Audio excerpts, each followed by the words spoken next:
Feudal. Agony. Misery. Most fatal.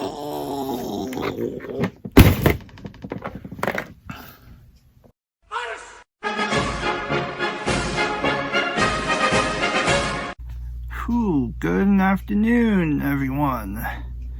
This one's going to be a bit of a short video. I really wasn't at the shop all that much last week.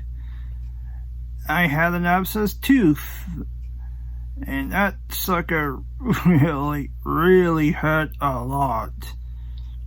I was out Wednesday through Saturday. What was it, Tuesday? I think Tuesday through Saturday I was not here at the shop. The tooth has been removed, yay, but it still hurts a little from them removing it. So, not much progress has been made, not much to show.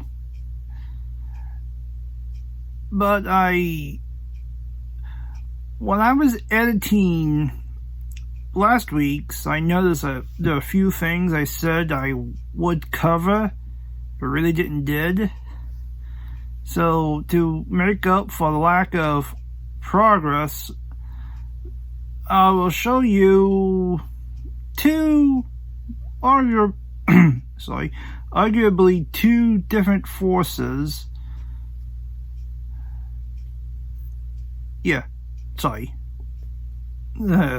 ADHD, whatever moment.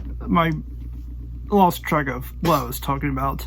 Okay, I was saying, I made I guess one can say a promise of my test of honor to show it to you guys, and I never did. So I will now correct that mistake. Okay, this is the other garage that my dad was renting and is now mine. And with that, I was able to move some stuff around, like this 4x8. It's actually wider than 4 feet. This table is obviously hex grid, but it's foam. Every tile is roundabout way handcrafted.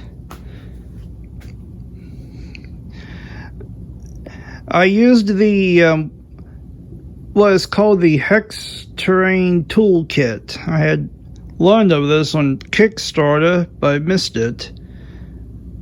But it's available online, and I bought this Hex Terrain Toolkit, a hot wire cutter, and went to work. Those of you who've been following my Facebook page, it started with this portion back in July. I didn't get done until December. In between December and May was the rest of this. And that's because I wasn't dedicating full time towards this. It was like a couple of tiles at a time to cut, coat, 2 coats of 50/50 burnt umber and glue, then flock. Granted, if I put all my efforts into it, I could have done this in maybe 2-3 months. But it was split amongst everything else I was doing. And this ain't all.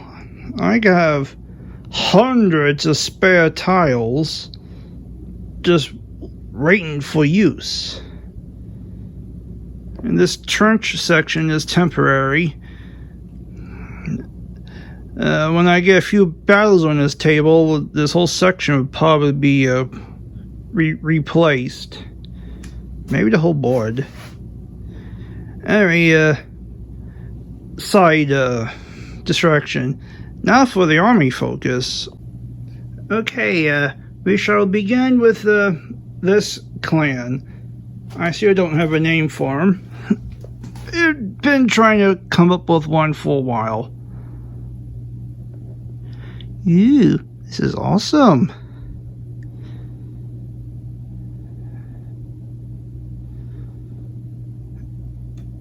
Yeah, Yari, some guns, arquebus, excuse me.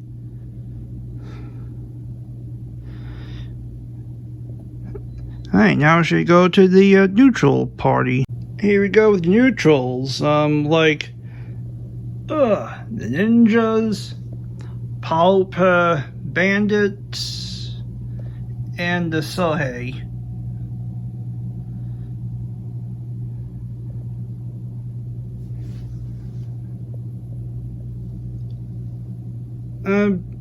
Yeah, everything here is from Warlord Games' Test of Honor when it was under their purview. A lot of the old metal minis can still be bought under the Warlords of Erwin line. And Test of Honor 2 is now under Grey Feudal Games.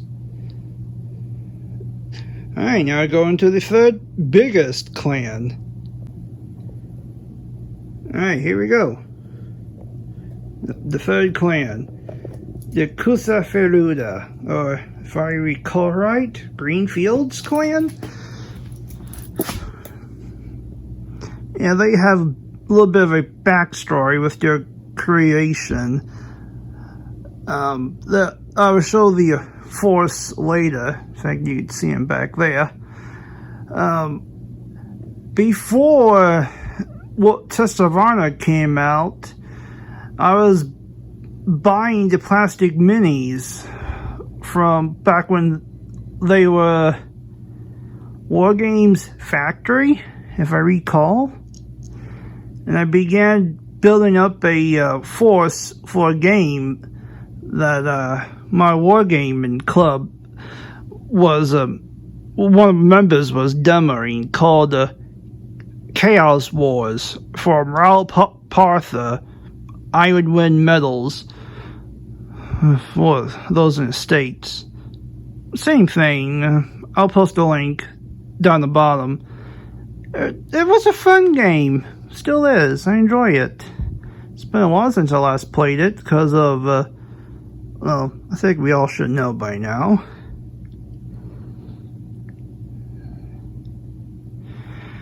Alright, let me show you that force. Here they are.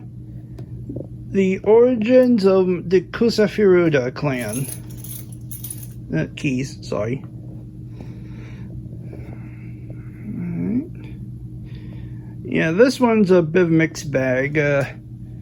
I didn't mean to, but this priestess is from Kingdom Monster Death, but is a knockoff. When it becomes available, that's a big win, I'll buy the official model. Alright, we got 3 Hero Forge priestesses, Aiko, and 2 different versions of, hold on, what's her name?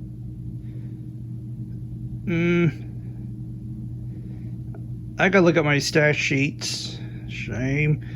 Another Hero Forge print, and from Zenith Miniatures of the Onabogeisha. All the others are from Wargames Factory at the time. Now Warlord Games. That's where you can find the plastic sprues. Oh, that reminds me of something. In last week's video, I said that my 3 on the Bageisha needed their bowstrings drawn up. the advantage of living with cats is they naturally shed whiskers. And what to do with whiskers? Well, all the bows you had seen are cat whiskers that they had shed. Just trimmed and glued. Cat whiskers are also really great for radio antennas, as a FYI. And that's that for my Army Focus filler, one can say. I guess I'll continue next week's with the opposing force that I had created to fight against the Kusafuruda clan, the Mongorks. More to come next week. And I'm back in the main shop. There was interest in the layout. I know this is a gaming focused channel, but this project, it hurts a little.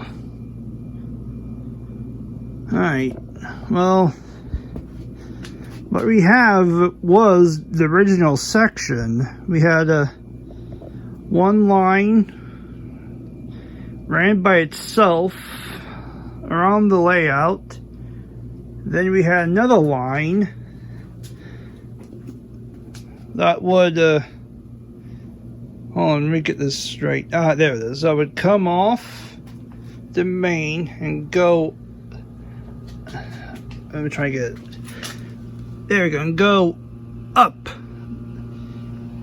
And then we had this industrial section here. Okay, jeez, this thing is noisy. Here we go. The main and the spiral that would go up and around. It comes double tracked,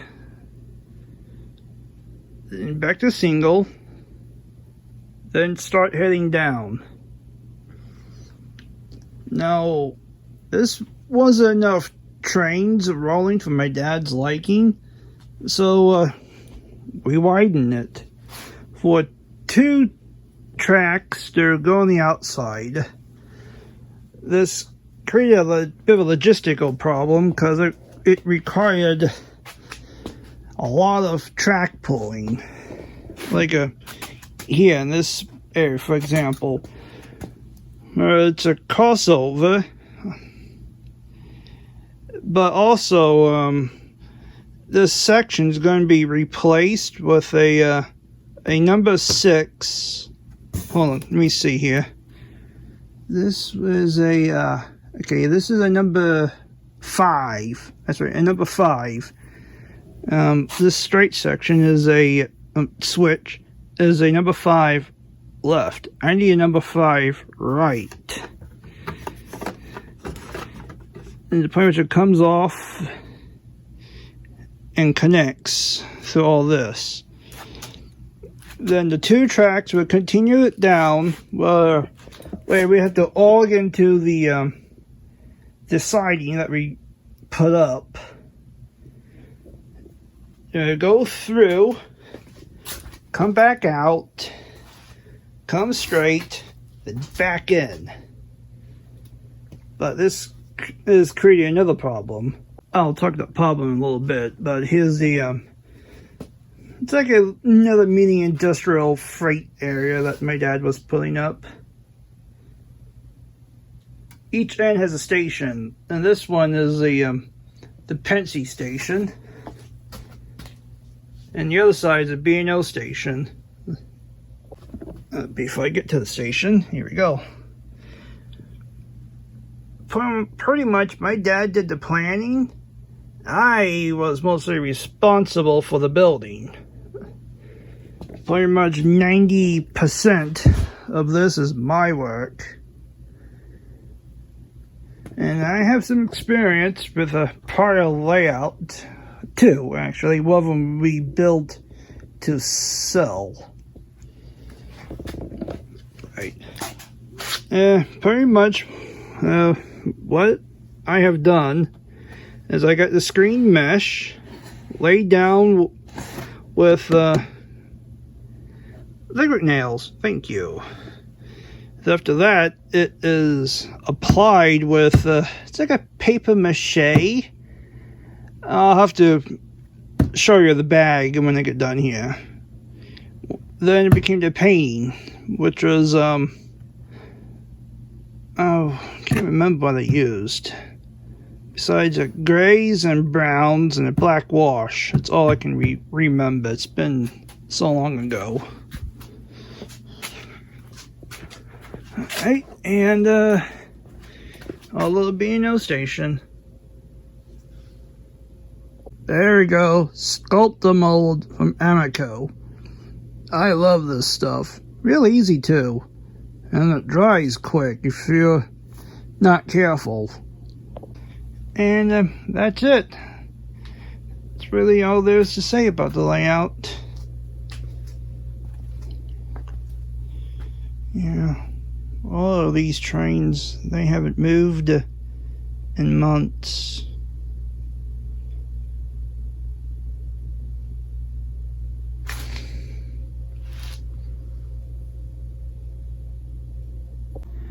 Anyway, yeah, that's the layout and my Feudal Japan collection.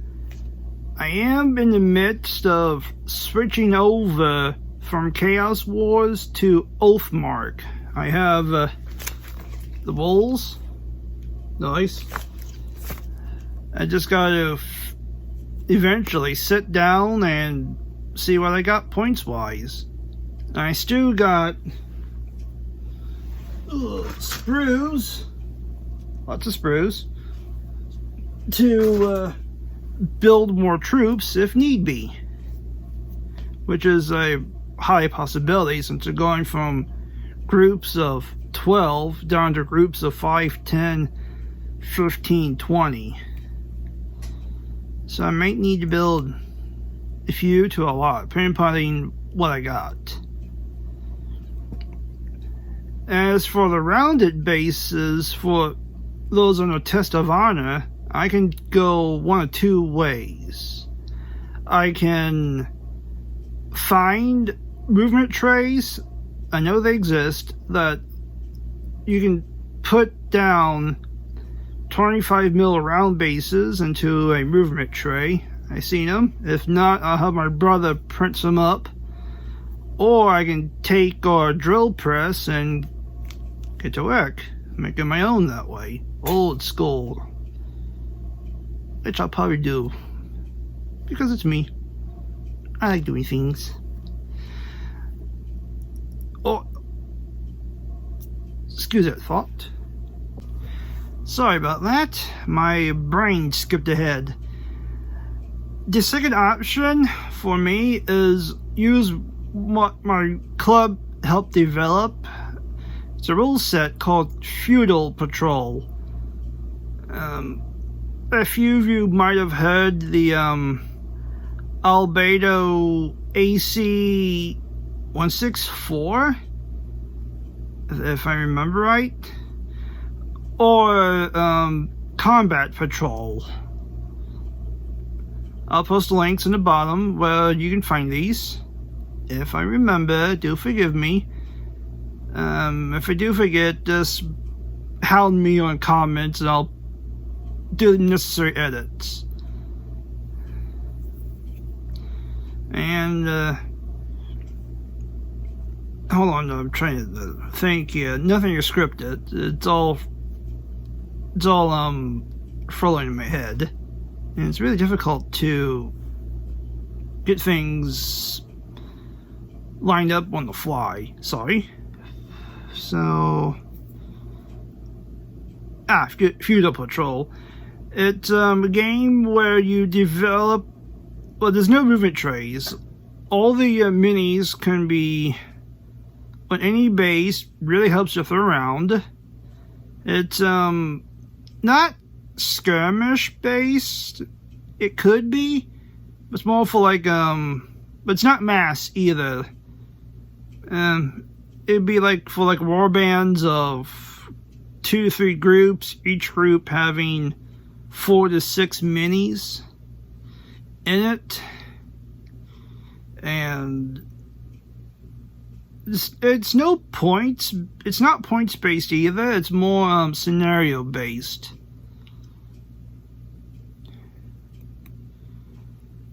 I don't know if it shows or not, but when I was in the other shop, I should have focused. There was a lot of samurais paired with horses. The reason this is because in Feudal Patrol, it is very possible for mounted figures to be knocked off of the horses, or the horses are shot from under them, or stabbed to death. Ugh, poor things. So therefore the rider becomes dismounted. So I took the liberty of making dismounted samurais. So when I do play, no if, it's a win, and my mounted samurai start getting knocked off the horses, then that dead horse is removed from play, and I just got my on foot version. Really Peter, probably stunned, to exact revenge, or get cut down himself. I don't know. We have to see when I get my first game in. Well, that's not true either, because I helped play test the rules back when we could. A lot of fun too, especially when I was in control of a don't want to say Vikings. But the details where I was in control of a group of women villagers to repel a Viking invasion. I guess like Viking clan versus Viking clan. I guess it's the battle. And yeah, I kicked butt. It's probably the other reason why I got the wolves. Oh well, it's fun. So that's that rambling over with. Well, with the weather forecasting with hot temperatures and thunderstorms and rain, I don't know how many days I can come to the shop. I am hoping every day I can be here, but I don't know. So next week's video could be another odd short one, or it could be like last week's with a lot of progress being shown. And if that's the case, I'll make the army focus of my Mongolian Mongorks, because they're invading the lands of Fuso. Yeah, I'm going with that. And I ran a few fun games with that scenario. 4 out of 5 times, the Mongorks got beaten. So yeah. What was I talking about? Oh yeah. Wait. What was I talking about? Sorry, I had to pause and get my thoughts back in line. Army focus. Yes.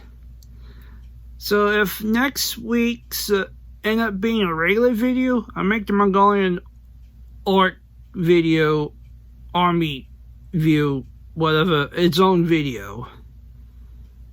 Or I could couple it with the What's on the Workbench video as well. I don't have many subscribers as of June 6, 2021. But for those of you who are subscribed and seeing this, let me know your opinions, please. And, oh, one more announcement. I am highly considering on the event that if I do get over 100 subscribers, of opening up a Patreon. And I really don't know what I'm going to view or put there besides a heads up of when I'm making these videos and pictures of things that I have completed that may be my standard reward for Patreon followers. Again, let me know what you guys think, and I will see you all next week.